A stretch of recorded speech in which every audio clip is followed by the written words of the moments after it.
Hey everyone, आप सभी का स्वागत है मेरे यूट्यूब चैनल में। तो जैसा कि हमने पिछले एपिसोड में देखा था, जो फेंगमी होता है वो अपने मास्टर द्वारा दिए गए ऑफर को ठुकरा के जो होता है एल्केमी हॉल का उत्तराधिकारी बनना, वो निकल पड़ता है अकेला ही अपने न्यू कल्टीवेशन के पाथ पे।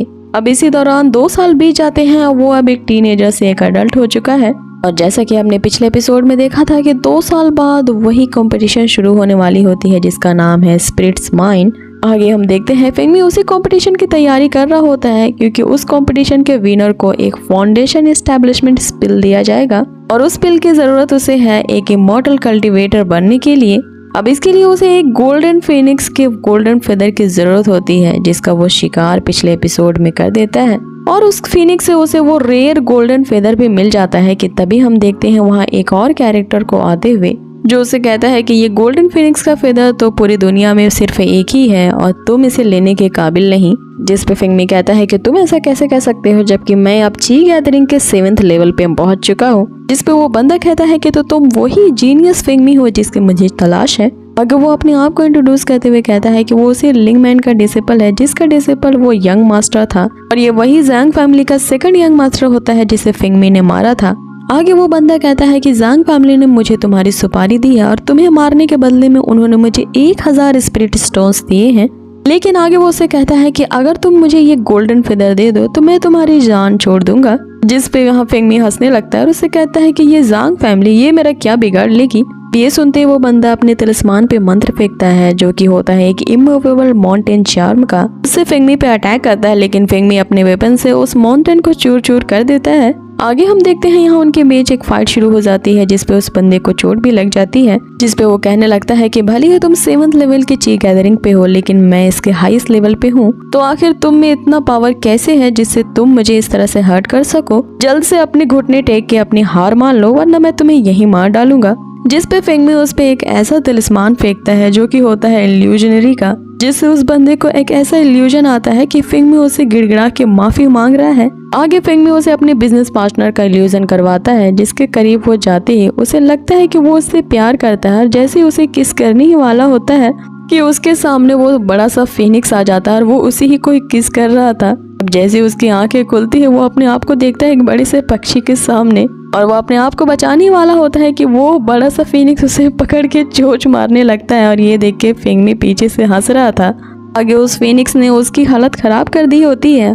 अब यहाँ पे फेंगमी उसे मारता है और उसके पास जितने सारे भी टूल्स या वेपन्स होते हैं वो सारे के सारे निकाल लेता है जिसके पास सिर्फ लो ग्रेड के आयरन ओर्स होते हैं। फेंगमी उसे कहता है कि क्या ये ट्रू डिसिपल अपने आप को बोलता है रे, तेरे पास तो कुछ भी नहीं है। आगे वहाँ से फेंगमी कियान पैवेलियन के लिए निकल जाता है क्योंकि उसे अपने आने वाली कंपटीशन जिसका नाम है स्पिरिट माइंड्स उसके लिए तैयारी करनी थी। कियान पैवेलियन में जाके उसे शाओनिंग मिलती है जो उससे फ्लर्ट करते हुए कहती है कि बड़े दिनों बाद आए हो, क्या तुम्हें मेरी याद नहीं आती। इसे फेंगमी वही रेयर गोल्डन फेदर उसे दिखाते हुए कहता है कि मैं इसे तुम्हें देने आया हूँ, इसके बदले में तुम्हारे पास जितने भी तिलिस्मान पेपर है वो तुम मुझे दे दो।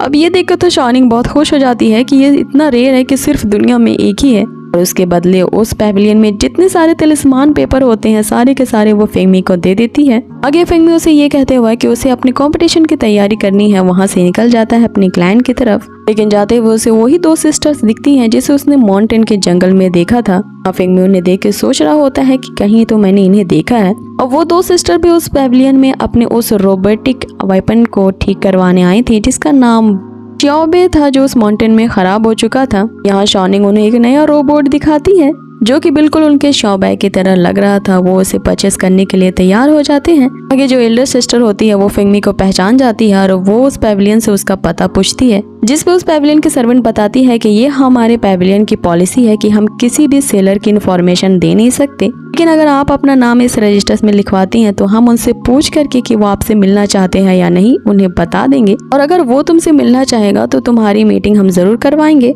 यहाँ सीन कट होता है। अगले सीन में हम देखते हैं फेंगमी को जो एक फ्लाइंग शिप पे अपने क्लाइंट की तरफ जा रहा होता है। अब उसके पास एक रेयर किस्म की रेड फॉक्स होती है जिसे उसने उसी पैवेलियन से परचेस किया था। जैसे ही फेंगमी अपनी जेट की मदद से उस रेड फॉक्स को रिफाइन करने की कोशिश करता है वो रेड फॉक्स अपने आप ही 2nd लेवल के मॉन्स्टिक फॉर्म में आ जाती है और ये देखते हुए फेंगमी सोचने लगता है कि आखिर ये जेड है क्या जो मेरी इतनी ज्यादा मदद कर रहा है मेरी इस कल्टीवेशन जर्नी में।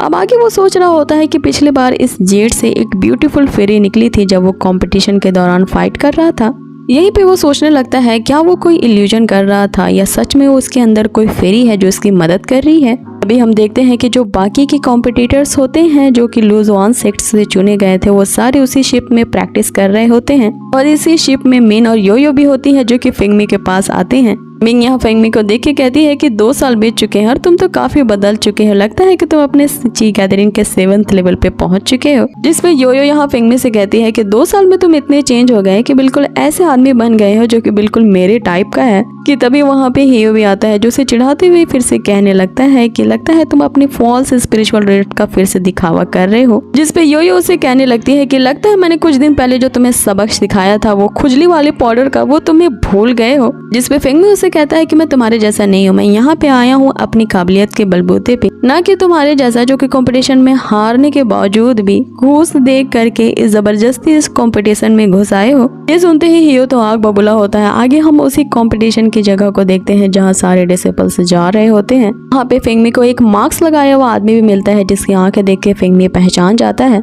लेकिन अभी हमें यहाँ बिल्कुल रिवील नहीं किया जाता कि आखिर ये कौन है। आगे हम देखते हैं कि अलग अलग सेक्ट्स और क्लैंस के बहुत सारे डिसिपल्स उस कंपटीशन में हिस्सा लेने के लिए आए हुए थे। अब यहाँ पे गलती से एक डिसिपल के हाथों से उसका ट्रेजर गिर जाता है जो कि दूसरे डिसिपल्स के सिर पे जाके लगता है। वो बंदा काफी अकड़ और घमंडी टाइप का होता है जो उनसे कह रहा होता है कि इसकी हिम्मत हुई इस पत्थर को मुझ पर फेंकने की। जिस पे उसका चमचा ये कहता है कि ये कोई पत्थर नहीं बल्कि एक रेयर किस्म का बीस्ट कोर है। अब ये सुनते ही वो बंदा जिसका नाम दुआन होता है वो ललचाते हुए कहता है कि अब जब इस ट्रेजर ने मुझे हिट किया है तो ये मेरा हुआ। जिस पे वो मोटा दौड़ते हुए आता है और उससे अपना ट्रेजर वो बीस्ट कोर मांगने लगता है।